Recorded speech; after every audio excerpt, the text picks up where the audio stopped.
The Three Pines. Hi.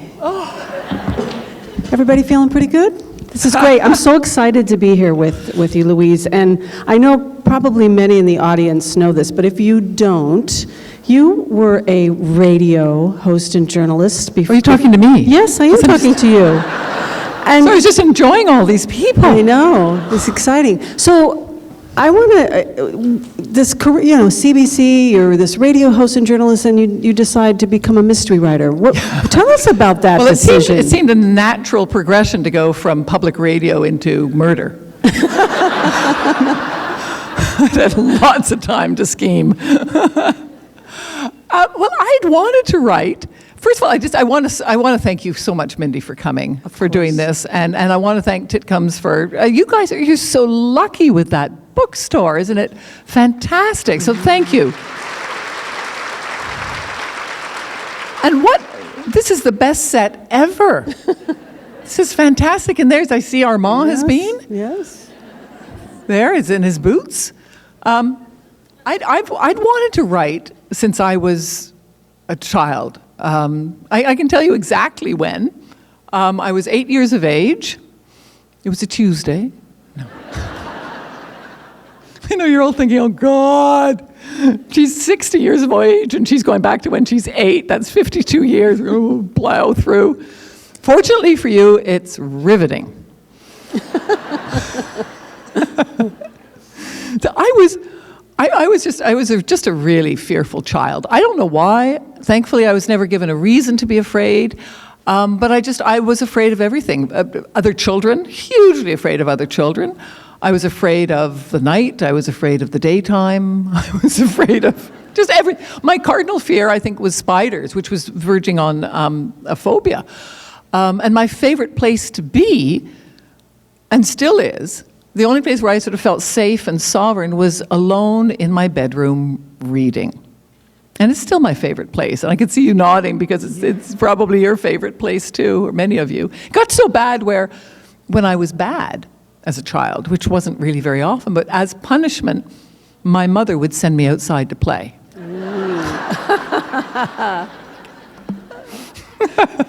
So I was sitting on the side of the bed, and this moment changed my life, and I can see the rosebud wallpaper, and I can feel the nubbly chenilled bedspread underneath my hand as I'm reading Charlotte's Web. Now it's possible I was a slightly slow child, because I was about halfway through Charlotte's Web before I realized that Charlotte was a spider. Now, to be fair to my 8-year-old self, I think I knew. God, I hope I knew that Charlotte was a spider by then. But what happened then, as I said, it's changed my life. And what happened was I realized that I loved Charlotte. And I didn't want anything bad to happen to her. And in that instant, my cardinal fear, the thing I was most afraid of, was cured. It was gone. And for a child whose entire day, his entire week, year is prescribed by the least fearful thing to do, to have the most fearful thing cured was magic. And I understood that magic was contained in the book, in the story, in the power of words to heal. And I wanted that. I wanted that power. And from that instant, I knew I would be a lifelong reader. But I also thought, if it's that powerful to read, how healing must it be to write? And so I knew at that instant that that's what I was going to be. Now, the thing is that because I was fearful, my fear of spiders was immediately lifted to be immediately replaced by a fear of writing. So what I did, this is a long but well worth a journey to get to the answer of your question. What I did was when I had time, when I finally grew up and could make these life choices, so instead of going into creative writing as any normal person would do who felt that they were put on this earth to write, I went into journalism and took this ancillary route around. And it actually ended up being the very best thing because I got to listen to people. You're clearly a great listener, unless you've fallen asleep. But you know, when you think about writing for radio and TV, very, very different than the writing that you do now. So what did you take away from your experience as a journalist to your writing now? I mean, because as you know, forget adverbs, you know. Okay, no, exactly. And adjectives. When was the last time adjectives, I'm sorry, yeah. When was the last time you used an adjective on air? Right. You don't No, very you don't. much, yeah. I do a little bit because mine's a little more conversational, but in the news, you don't. No, exactly. If a story is 5 lines long, it's done. That's it, yeah. So I was pretty very sure concise. my first book would be like a page and a half, and that would be, flushing it out.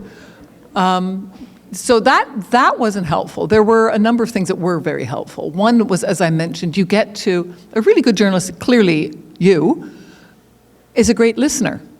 They don't do a lot of talking. They draw out the guests. And so you become a very, very keen listener. You pick up on emotions, you pick up on nuances, body language, all those sorts of things. And I think a really good writer is generally a good listener as well. You also pick up on things I didn't really even know I was picking up on, but how people talk, so that dialogue became a little bit easier to do. But the things that are sort of the softer skills, again, that I didn't realize I was learning as the 20-year career went along. One was discipline. One was focus, being extremely focused. Another was editing, which I think can really scare a lot of, particularly first-time writers, is that if you feel that you've done your first draft and therefore it must be perfect and doesn't need editing. But as a journalist, and a radio journalist who did a lot of documentaries, editing is your friend. You have to edit all the time, yeah. That's right. And you become quite clear at what the story is, at deciding there are 3 or 4 stories out there, but one is the main, one is the taproot, and which one is that? And that's the one. The others can be like harmonics, but the main story has to be clear. And that helps me a lot, because I do 3 or 4, sometimes 5 drafts of my stories, and each edit is fine-tuning and fine-tuning and fine-tuning until I can't think of anything more to do. And at that stage, I hand it over to my professional editor at my publisher. But that skill was learned in 20 years of journalism. So you decide you're going to be a writer, and you think, historical fiction, that's where I'm going to start, right? I'm going to write historical fiction. And not just historical fiction. I'm going to write the best book ever written. Yeah. So how did you go from this idea of historical fiction to creating Chief Inspector Armand Gamache? Well, what happened was, again, fear, right? So Michael, my husband, God bless him, said, I'd been covering a lot of Quebec politics, and Quebec had been, I know you're because we're so close to Quebec here, I'm sure you're familiar with the history of the sovereignty movement, the separatists, and the referendums, and we had a referendum in the late 90s, and it was so close. It was so close. It was so bruising. It was so shattering that nobody came away feeling a winner. As it turns out, the no side, in terms of no, don't separate, won. But the margin was so close. It shattered families. It shattered friendships. It was a terrible situation. And I came away from that just exhausted. I didn't want to talk Quebec politics anymore. I didn't want to hear about it. I am sensible to the fact that right now I'm sitting in front of 1,000 Americans saying that I was shattered by Canadian politics. Sorry.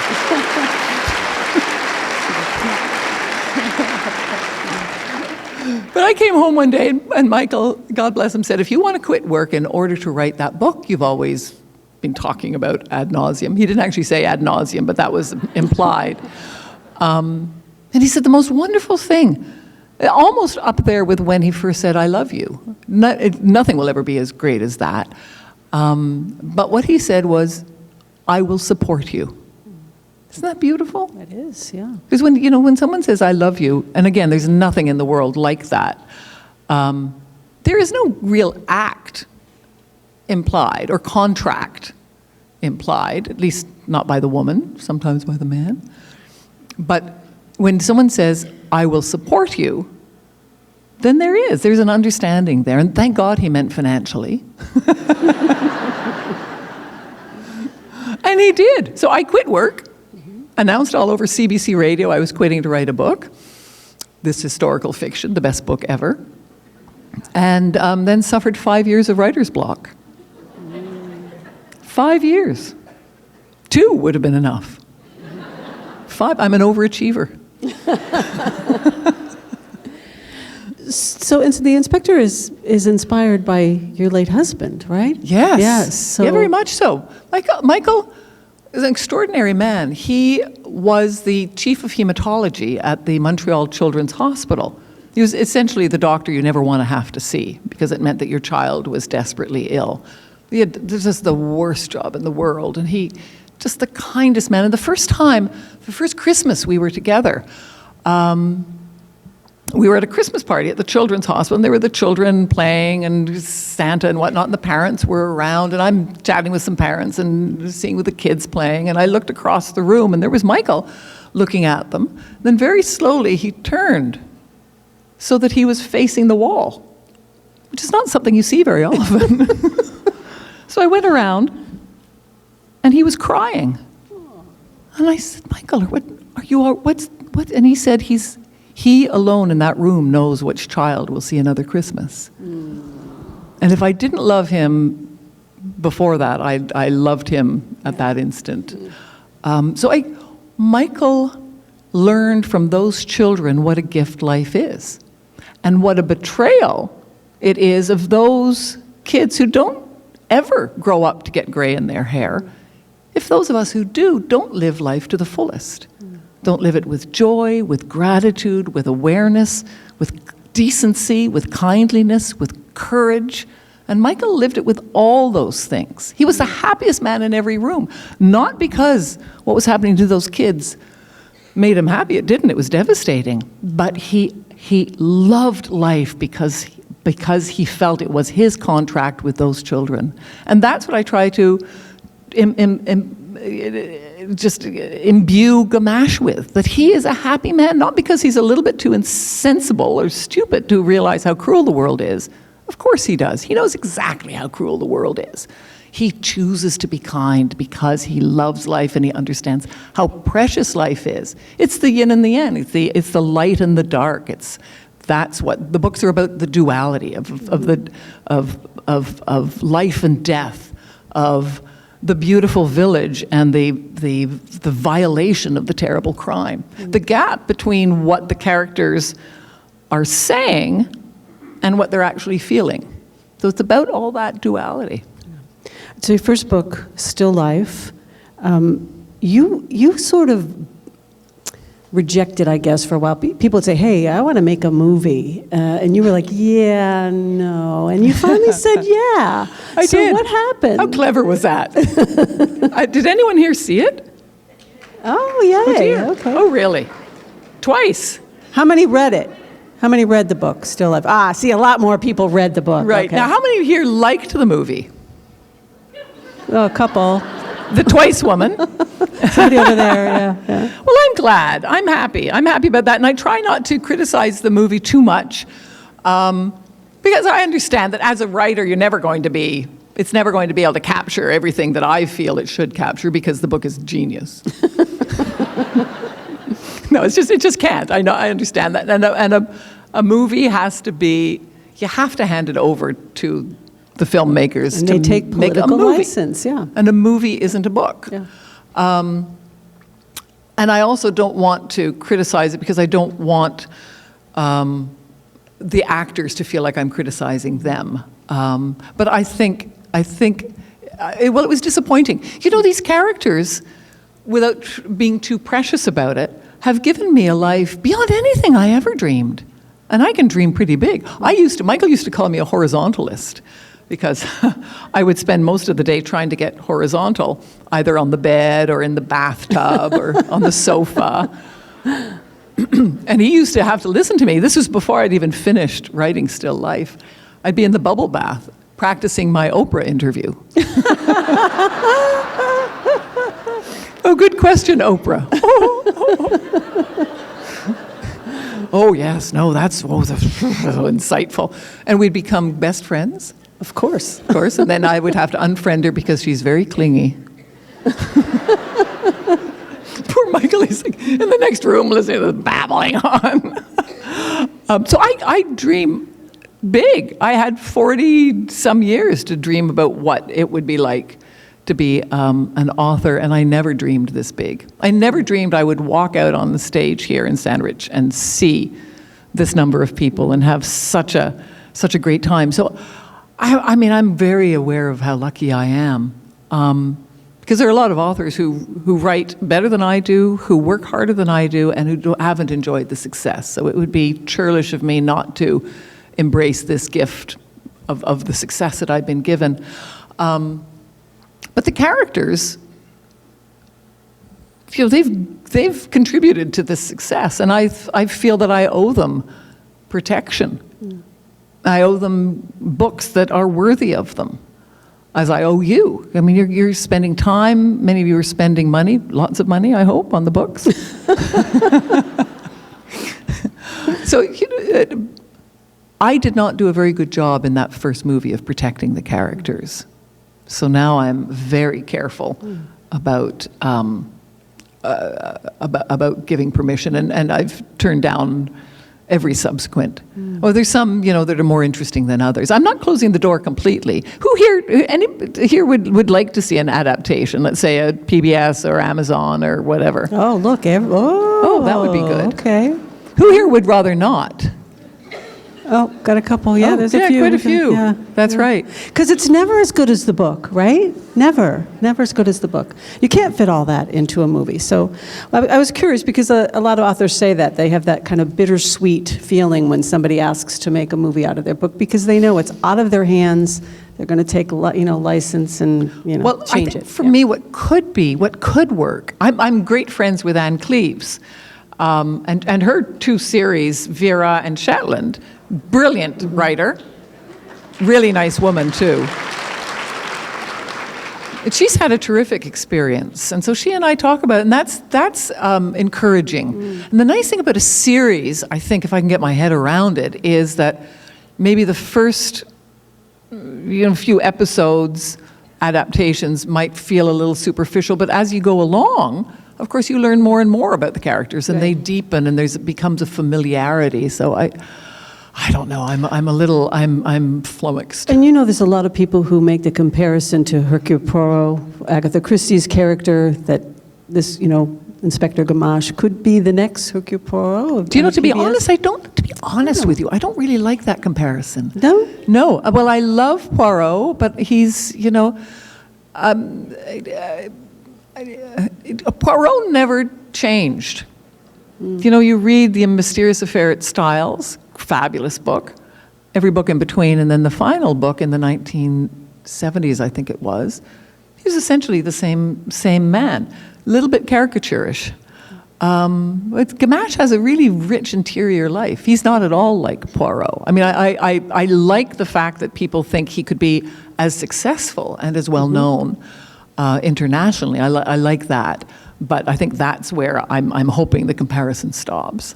All right, so let's go on. You read Still Life, and then did you decide at that point that you were going to continue this as a series, or when you wrote Still Life, did you know that you were going to write this series of books about Inspector Gamache? I knew I wanted it to be a series. You did. Because I love reading series books. So my thought was the first 4 books needed to be set in very clearly in different seasons, very clearly in Canada, very clearly not only in Canada but in Quebec, and a different season. So the first one, Still Life, was autumn and winter and so on. But I also knew how difficult it was to get published.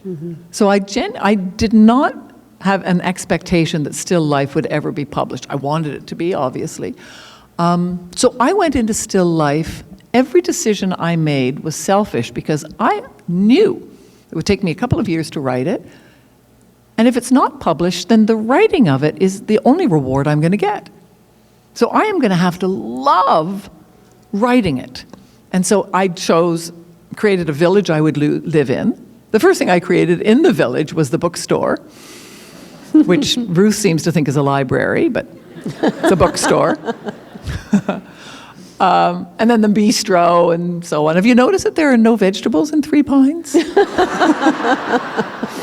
And nobody gains weight or dies of a heart attack or a stroke or anything. It's a miracle. We should all move to Three Pines. And then I peopled it with characters I would choose as friends because I thought I'm going to be hanging around them for 2 years. They're going to be in my head. They're going to be my company for years. And as it turns out, they were for a couple of years as I was writing it.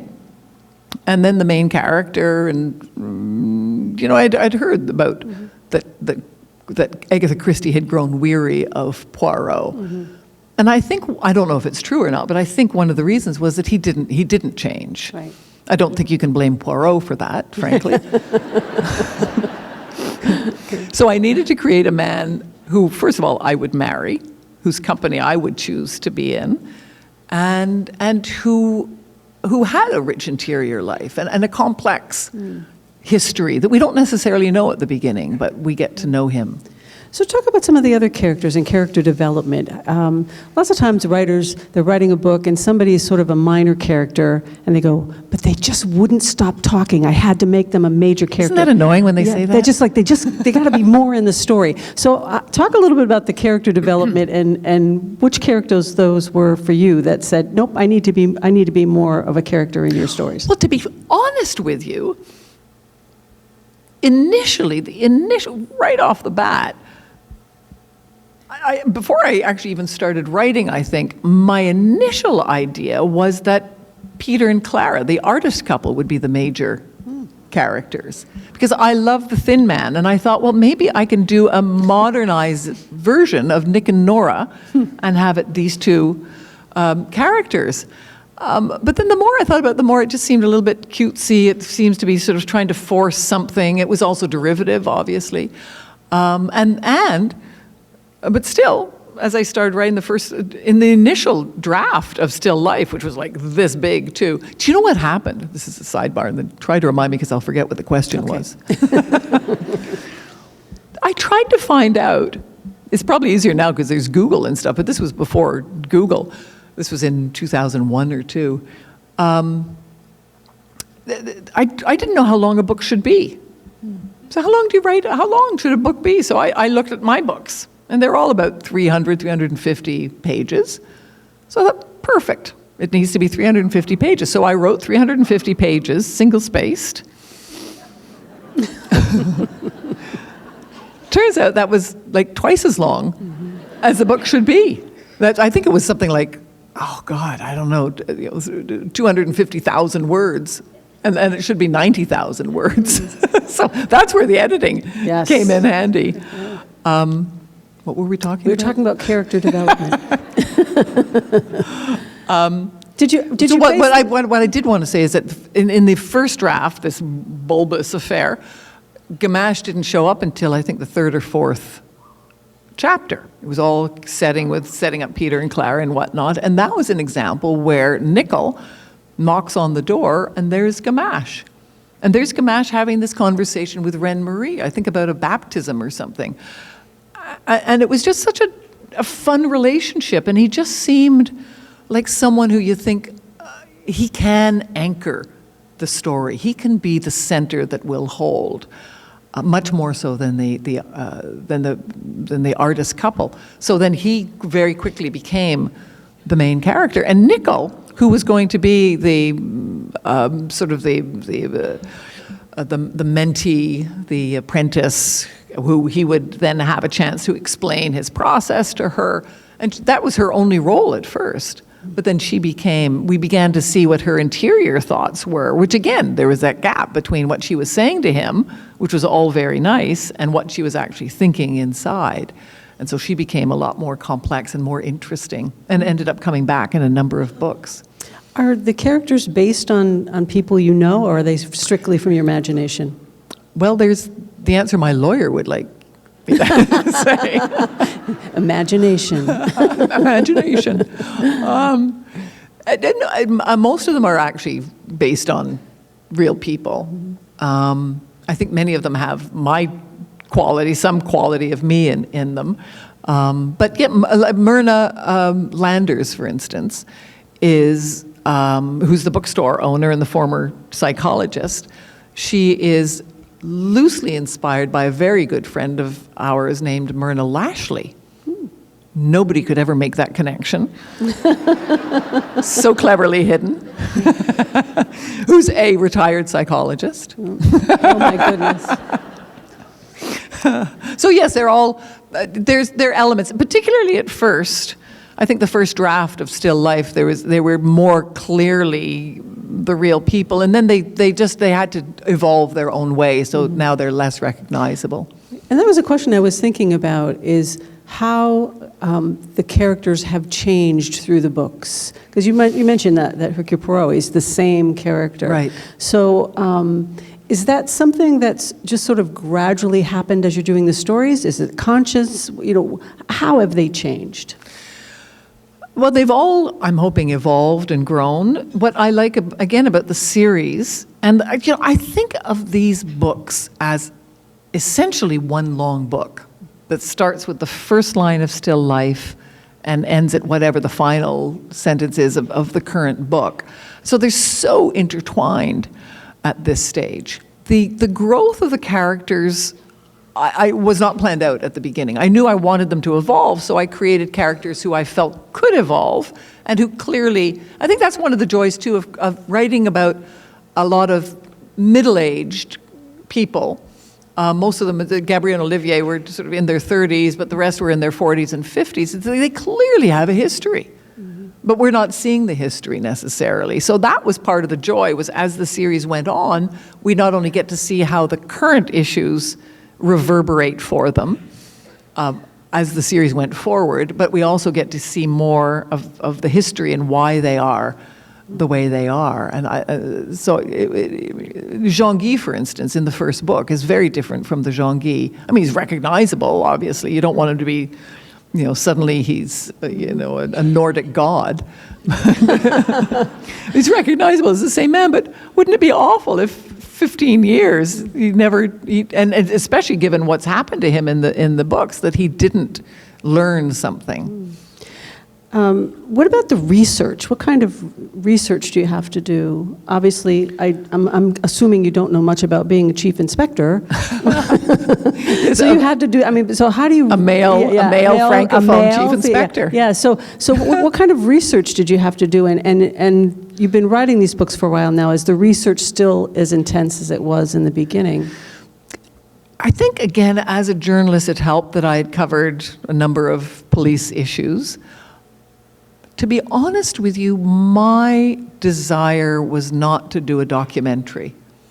It was to create a world, my own world, with my own reality, where the Sûreté de Québec behaved in the way that I needed it to behave. Gamache behaved in the way I needed him to behave. To be honest, I have no idea if that's how a real murder investigation is ever conducted. I don't care. It is in your world. No, it works for him. Yeah. And works for you, right? I have no interest in forensics. Mm-hmm. I have no interest in describing an autopsy. I have no interest in blood spatters. I mean, we all assume they're there. I am a big believer in, a huge fan of Hitchcock, who knew that the closed door was always more terrifying than the open door. So I don't have to describe the body. I don't have to describe the blood smears. All I have to do is really describe people's reaction to what they're seeing and let you. I think reading is at least as creative as writing. So we're two halves of a whole. I suggest and you fill in. I steer, you paddle. And we get to where we need to be. All right. How many have read the new book, Kingdom of the Blind? Okay. Don't worry, I'm not going to spoil it for those of you who haven't. That would be terrible. You won't mention the zombie invasion? No, shh, don't say it. So, but one of the themes in this book has to do with the opioid crisis. Right. And I'm wondering, you had to do a little bit of research on that. We're hearing a lot about fentanyl now, and in the book, it's a little bit stronger drug, carfentanil, which I don't think a lot of people have heard of. So how did that come onto your radar screen? There's another, and this is part of the research, was researching that, what's out there. There's one called Crocodile, which is big thing coming out of Russia. Well, it's hard to get away from it, isn't it? The opioid issue started in Glass Houses, the book before, and then again, this is what I just love these characters and being able to have things move forward and have you accept that, because I know it's particularly for new readers, it can be a little baffling because things. I'm talking about things that started maybe 3 or 4 books before.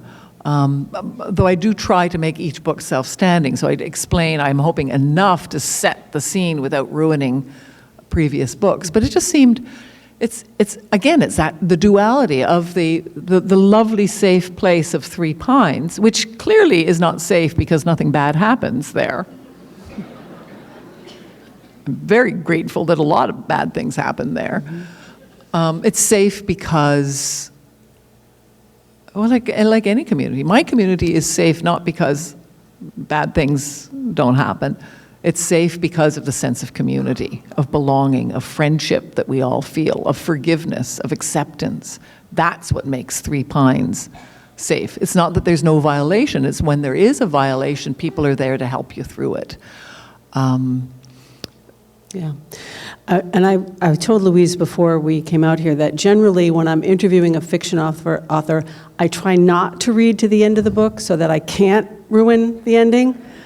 I couldn't. I had to read to the end of the book. So be prepared when you pick it up because you're not going to want to put it down. But I did just want to finish with the opioid thing to say this, and thank you for asking about that, because it's important to have that counterpoint to the quite lovely and pastoral Three Pines, and then the counterpoint of the inner city, Montreal, and it's just a dreadful thing that's happening now and it's just not only in the cities. That's what's terrible. It's happening in the countrysides and suburbs everywhere. Yeah, and it's a killer. Well, the reason I asked about the research, I envisioned you doing all kinds of research because I found that those scenes that you write about and that drug culture in Montreal to be very, very real and authentic. Thank you. So you were spot on. Thank you. Just from the real reporting that is out there.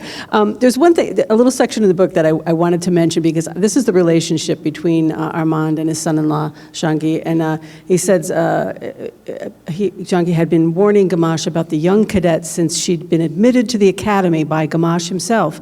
This was one great divide between them. This was the chief's weak spot, his soft spot. Gamache believed people could change. For the worse, yes, but also for the better. But Jean-Guy knew better people did not, in his experience, fundamentally change. I thought that was a really interesting passage coming from a family of law enforcement people. I thought most of them would agree with Jean-Guy that they don't change. So you have this. But you do a panel, right, with psychologists? Yeah, I do. Yeah. And what would they say? Do they feel that when you do your show with them? I'll have to ask them that. And I think maybe it's because, when you're law enforcement, it's just like when you're journalists sometime working a crime scene, you get a little jaded because that's what you see all the time. So I thought that was interesting, and again, kind of went to your point of that human side, and things are sometimes, people are deeper than what they may seem. But I just thought that was a really interesting relationship set up between the two of them, both being in law enforcement. Yes, exactly. And our perception is based on our attitude. Our whole life is based on attitude. Perception is driven by attitude, and our life is driven by our perception, and the different perceptions that Beauvoir and Gamache have of the same events. And in an earlier book, I describe Gamache believing that if you sift through evil, at somewhere in there you're going to find at least a nugget of good. Gamache believes that. Beauvoir believes if you sift through good deep enough, you're going to find evil. and he believes. I mean, that's why that's an excellent passage to choose, because I think he goes on to say, and it's one of the themes of the book, obviously, that is Gamache's blind spot. This belief in the ultimate goodness and desire to be decent of human beings. And Beauvoir is very afraid of what comes out of blind spots, the terrible things that come out of blind spots, and not only devour Gamache, but devour anyone standing close to him. And that's what this book is examining. You mentioned that you try to make them standalone books, and so that people don't have to read from the first episode on. So, do you keep notes? I mean, how do you keep remembering? Okay, what happened in a previous, that you don't? And I'm not sure your readers would say, "Hey, wait a minute, didn't?" Oh, yes. Did they correct you? Like, wait a minute. They're nodding. Oh yeah, no, yes. Oh, you get something wrong. Oh yeah. Yeah, people tell you about it. Yeah. So you don't keep notes. And not then? just one person. It's not like one person says, "Oh well, Edna from Saskatoon said it, so I don't have to." Yeah. It's like they don't know Edna's told me this already, so I get like 1,000 emails saying, "Did you know?" That's funny. Yeah, it's funny to you. Yeah. Try to respond to the emails. Yes, it's. Okay, I can't see that clock up there. Where are we time-wise? Oh, we're about quarter past. Quarter past. So we should probably think about taking some questions. Why don't we? Yeah. I have a question right here. Come on, step right up to the microphone. Can I just mention before? I'm sorry to interrupt, but just before you do, can we just make sure that there are no spoilers? Yes, no spoilers. No Yeah, spoilers. yeah, okay, good. First of all, your books focus on the drug epidemic, and how do you feel about having created hundreds of thousands of addicts to your books?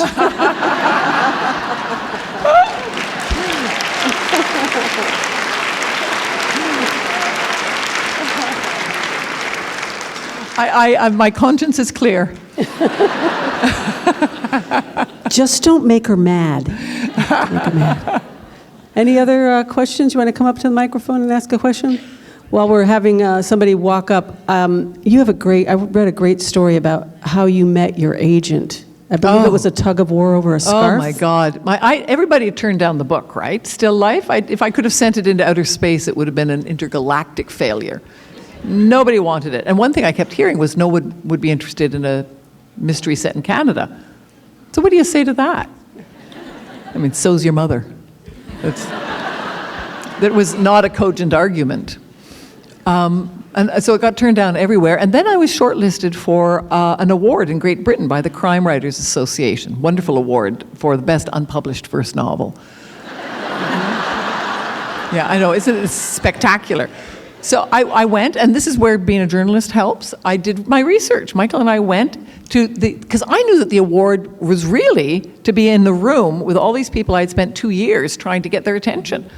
So I spoke to booksellers in London and said, who are the top 3 agents to represent crime fiction? And they gave them to me. So I went to the awards thing, and the first one was not at all interested in my book, set in Canada.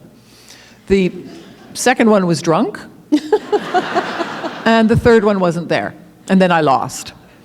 And then 3 days later, I'm still in the fetal position, right?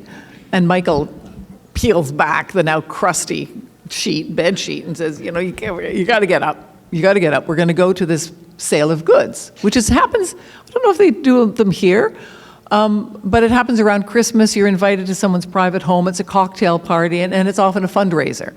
And they have out different goods, and you buy them, and it raises money for whatever. In this case, it was a women's co-op in Afghanistan.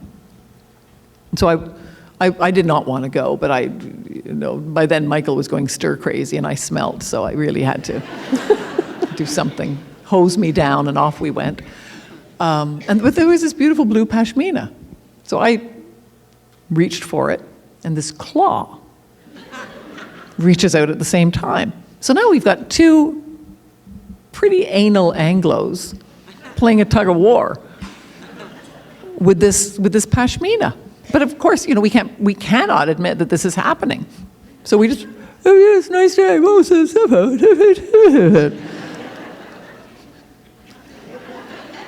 and finally she turns to me and she said, who are you? And I said, I'm Louise Penny. That doesn't matter. And she said the most amazing thing. She said, I have your name on a Post-it note on my computer. So I said, who are you? And she said Teresa Chris, and that was the third name on the list.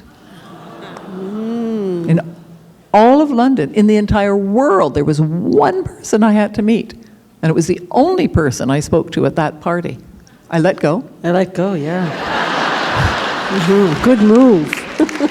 I believe I may have even bought it for her. And she's still my agent to this day. That's funny. No, but one quick thing is that I don't know about you, but for me, and maybe it's the Canadian in me, but whenever I hear someone speaking in a British accent, I hear an implied, "you idiot."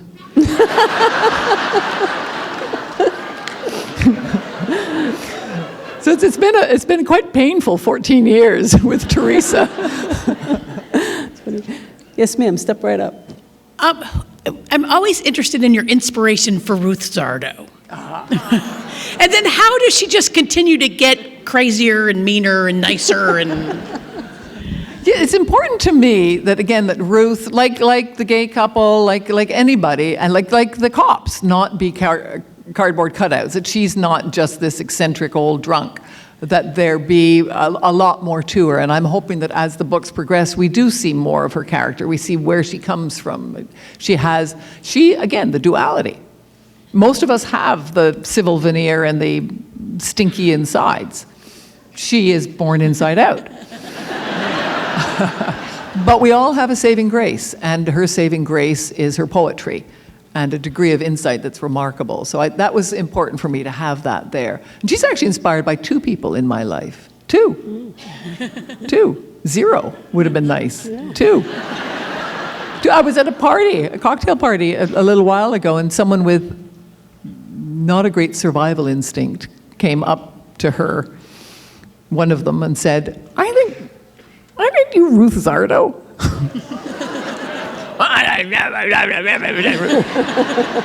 Proving completely that, of course, she was. Yeah.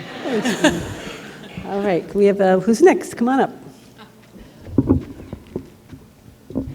What makes you most happy about writing? Oh, what a great question. Are you a writer? She wants to be. You want to be. How old are you? I'm 8. You're 8?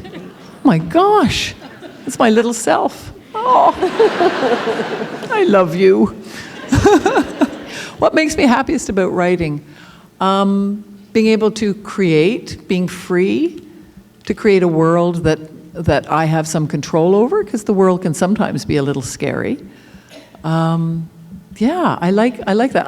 I've chosen to write about people I love, and that's a rich experience. It's nice to be around them all day long. It's nice to be able to use my imagination. So that's what I like. What do you like most about writing? Still trying to figure it out. Yes, you'll have to think Keep about writing. that. Keep trying. Yeah. Thank you so much. Thank you. Thank you. Come on up. Thank who's you. That takes a lot of courage. Yeah, to for come up and good going. beautiful. All right. I was introduced to Three Pines through Audible. Through Audible? Yes. Also, you listen to the audio? Yes. Mm-hmm. Right. And I know since the initial narrator passed away, you've had 2 new ones. Are you in Actually, search only of? one. Is it just one? Yeah. Oh, because he sounded more animated in the second book since the initial one passed away. Are you happy with that performance? Or like, how many do you go through to decide? Because that is what brought me to the actual books. Well, let me ask you, and I will answer that question. Do you like the second one or not so much? Is the transition been difficult? I think the first one, was a little difficult for me because I was so vested, in the initial books. Yes. So, I enjoyed the second reading, I guess, by the same author more than the initial one, Right, and I think for him, too, it's a learning process. I suspect if you go back and listen, I don't know for sure, but if you go back and listen to Still Life, which Ralph was the first one, Ralph Cosham, the original. He was wonderful. Yeah, but it was somewhat different than, because he also grew to know the characters better. So I think he got, we all hope that we improve. Ralph, who here listens to the audio? How many? Oh, it's a really growing field, isn't it? Yeah. The audio. There's so many more people these days. I have I have nothing to do with choosing them. Ralph was a gift from God. And Robert, the second one, I had nothing to do with choosing him, but he's become a good friend as well. And so, I'm rooting for him to make it his own. Because that's the challenge, isn't it? He can't imitate Ralph. He needs to do it himself. But, of course, Ralph's created the characters, and that's the voice you hear in your head. So I also don't listen to the audio. Yeah. We have 2 more questions left. Okay, step right up. Hi, thank you so much for the series. I just so look forward to each one. But I'm looking for some travel advice. Three Pines seems like, Brigadoon. So where are some places, or where is it, or where is that atmosphere, or what about the book tourism that's out there with the tours? So tell us about some of that, please. Well, there are the books. I find it a little awkward when people like my publishers or reviewers or whatnot come up to where I live, which is in the Eastern Townships, and they realize, as soon as they arrive, they realize that I have no imagination. I am just writing what I see. And it is, the place that I live in, there is no Three Pines. It's not actually based on any existing village. It's really, in some ways, an amalgam of all sorts of little villages in the area, the Eastern Townships. Knowlton is the place that I live, Knowlton, Quebec, which is north of Vermont and just south of Montreal. But a lot of the little villages are similar in that they have the French and the English fact, and in tone.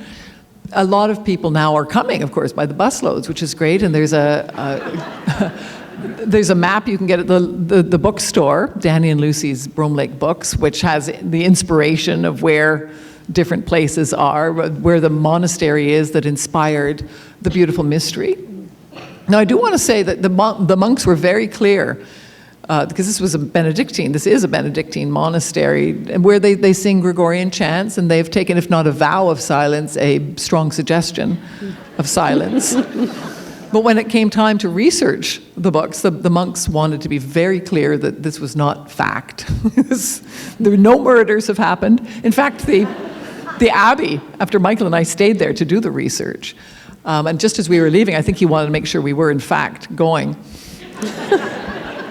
And because I said, I want us to do a murder mystery set in this monastery, and he said, oh no, you can't, I'm sorry, that I can't allow that. Which initially was a bit of a blow, but then I managed to godlike resurrect an entire order of monks, the Gilbertines. But as he showed me to the door, he said, a murder in a Benedictine monastery is just, it's just unbelievable. It's simply not going to happen. Now the Trappists.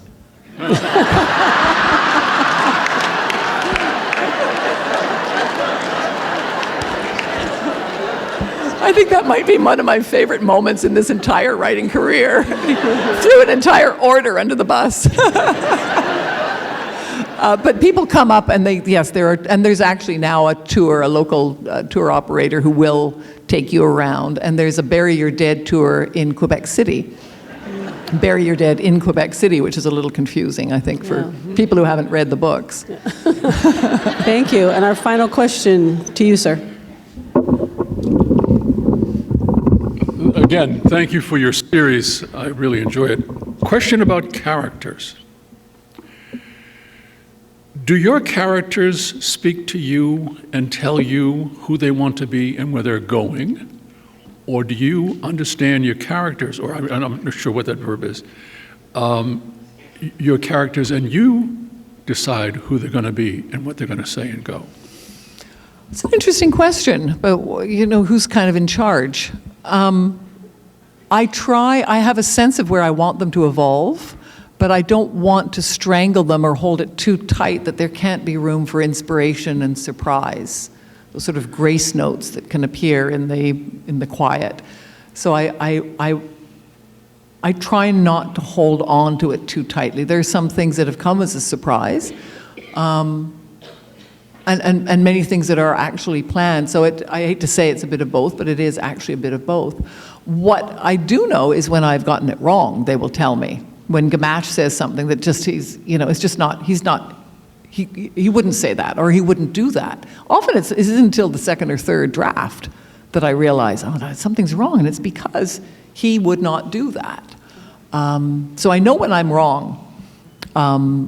And the right stuff can sometimes take a little bit longer. Yeah.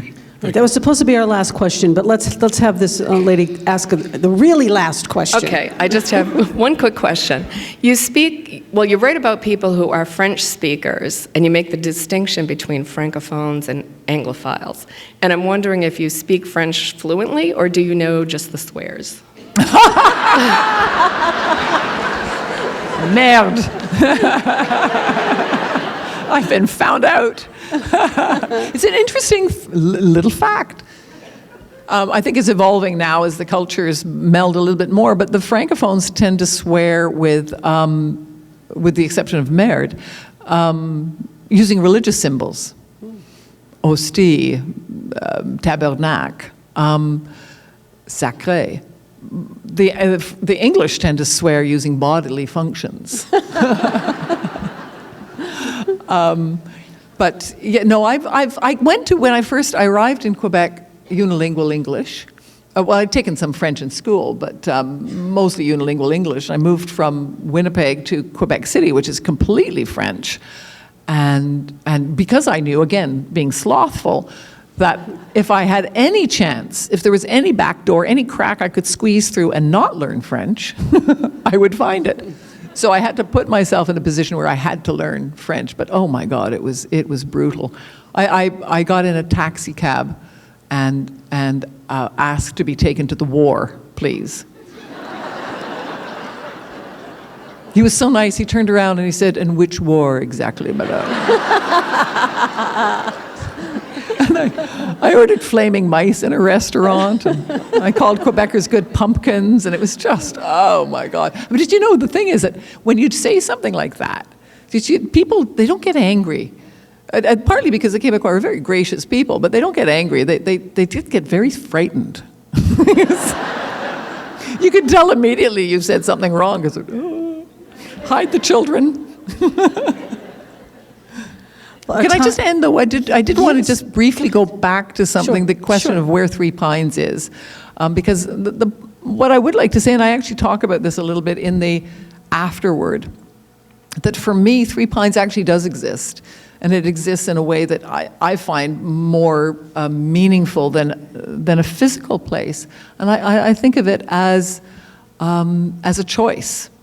I think of Three Pines almost as an allegory. It is when we choose to be kind instead of cruel. When we see the flaws because they're so obvious, but instead of highlighting them, we choose to say something decent to someone else. When we are kind, and it takes so much more courage to be kind than it does to be nasty. When we make those choices, and I don't always make them, but when I do, I feel like I'm in Three Pines. And as a result, Three Pines, I can be in Three Pines right now. It can be anywhere in the world. And I think that's one of the strengths of the village of Three Pines, that it is, it's a state of mind. You are in Three Pines right now. Thank you. Thank you so much. Louise, thank you all. Yes. And thank you for inviting me to share the stage with you today. Very thank you, enjoyable. Mindy. Thank you to Titcoms. And thank you all so much. I've had so much fun. Thank you. Thank you. And I think, thank you. Thank you. Thank you.